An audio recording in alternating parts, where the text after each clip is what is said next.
Hello, and thank you so much for being here today. My name is Lila. Welcome to my belated February wrap-up. In February, I finally got out of my reading slump and I was able to read 5 books.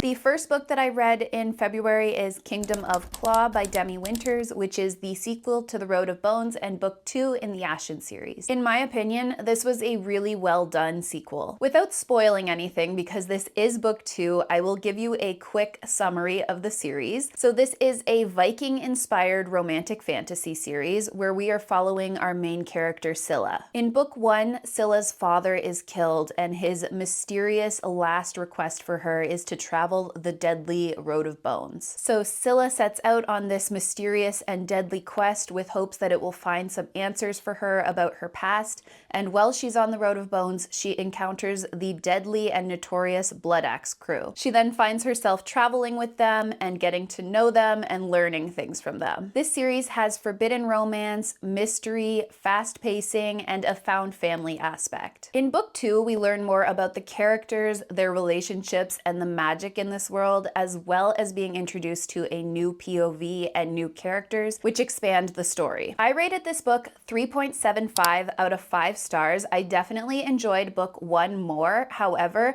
I think I am in the minority with that opinion because I've seen so many reviews of this sequel saying that it's amazing and they liked it even more than the first. I was just coming out of my reading slump as I read this, so I think that it contributed to my enjoyment of this book a little bit, but I am super excited for book 3, which I got as a gift for Valentine's Day, so I can't wait to see where this story goes. Overall, I'm really enjoying this series. I find it quite unique to other romantasy books, and I would definitely recommend it. Next, I picked up Savage Lands by Tracy Marie Brown. Nope, it's by Stacy Marie Brown, not Tracy. Whoops. I picked this up because I have seen it on a lot of people's lists for underrated romantasy books, so I wanted to try it out. This book is set in a world where there is an ongoing war between Fae and humans, and tensions are very high. Our main character, Brexley, is a human who's living in a very privileged position who is suddenly ripped from her life and thrown into a deadly prison. Within this prison, Brexley needs to form alliances to survive,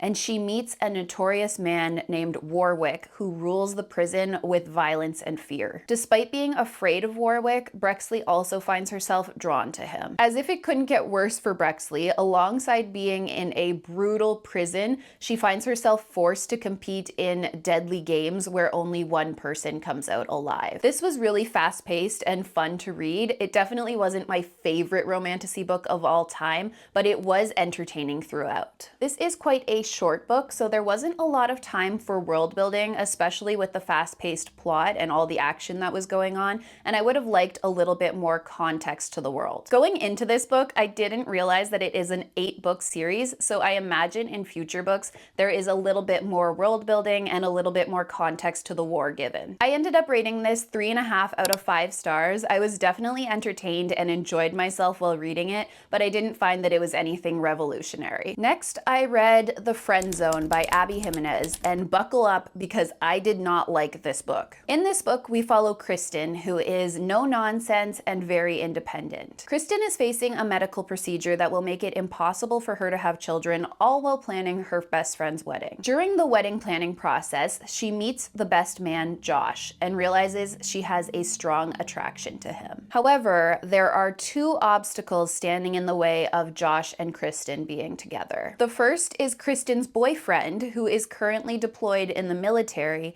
and the second is that Josh wants a big family and Kristen is about to have a procedure that will make it impossible for her to have kids. In short, I hated this book. There were so many elements to this book that really pissed me off, starting with our main male character, Josh. First off, Josh loves girls who are just so different from other women. Specifically, he doesn't like girls who wear too much makeup. I really hate this trope because in my eyes, there is nothing wrong with liking the same things as other women or being similar to other women and having similar interests and similar traits. Of course, you can can love someone for being unique and having their own personality, but saying I like her because she's not like other girls really annoys me because it implies that there's something wrong with being like other girls and having any similar interests to other women. Josh also has a lot of issues with respecting boundaries. As an example, when Kristen asks him not to sleep in her bed,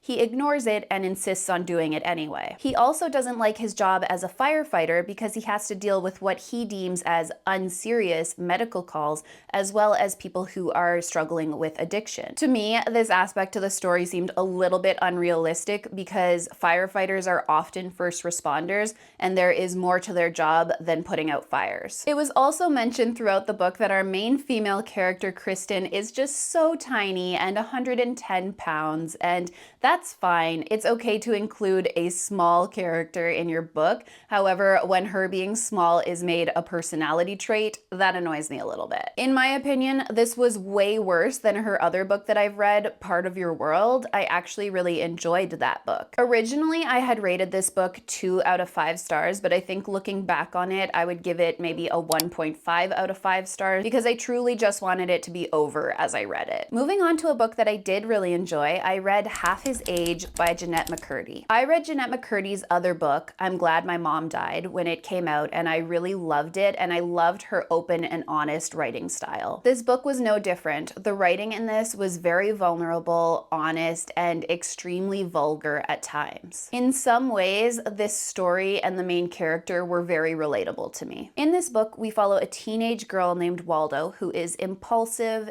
angry, lonely, and desperate for attention. Waldo lives with her single mom who constantly has different men in her life, who is so desperate for male validation that she is often completely absent from Waldo's life. Waldo finds herself completely obsessed with her creative writing teacher, Mr. Corgi, who is married with children, and she sets about trying to seduce him. While this is difficult to read at times due to the almost gross, blunt, and descriptive writing, this was also a very insightful and thought-provoking novel. This book offers an intimate look at a daughter forced to grow up too soon, who is desperate for her mother's attention, who ultimately displaces that need for love and affection onto another authority figure. I gave this book 4 out of 5 stars due to it being a little bit hard to read at times due to how vulgar it was, and the ending felt a little abrupt to me, but overall I really enjoyed this story and have found myself thinking about it since I finished it. The last book that I read in February is To Bleed a Crystal Bloom by Sarah A. Parker. I recently did a reading vlog where I read this book, so I will link that in the description if you want my more in-depth thoughts on it. This book is a dark reimagining of Rapunzel, where our main character Orlaith is saved as a child by a man named Rorden,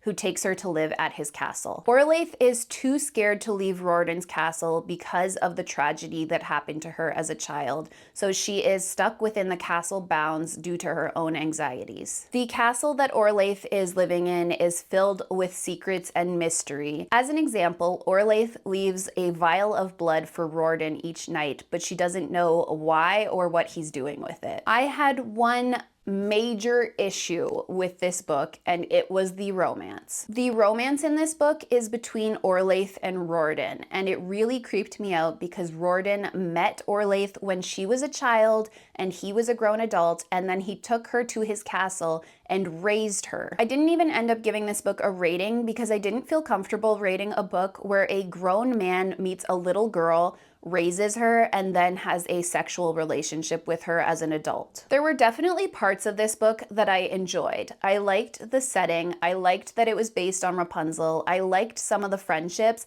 but it was all overshadowed by the creepy romance for me. You may argue that this is a fantasy book and not real, which sure, I acknowledge that, but with real people like Woody Allen in our world, I just don't want to read about that shit. In my reading vlog where I read this book, I said that I might continue on with the series, but after looking at some reviews, it seems like Rorden remains the love interest, so I'm probably not going to continue with this. But I have no rating for this book, and I do not personally recommend that you read it. So those were the 5 books that I read in February and my thoughts on them. Thank you so much for taking the time to watch this video, and I will see you again with a new video soon. Bye!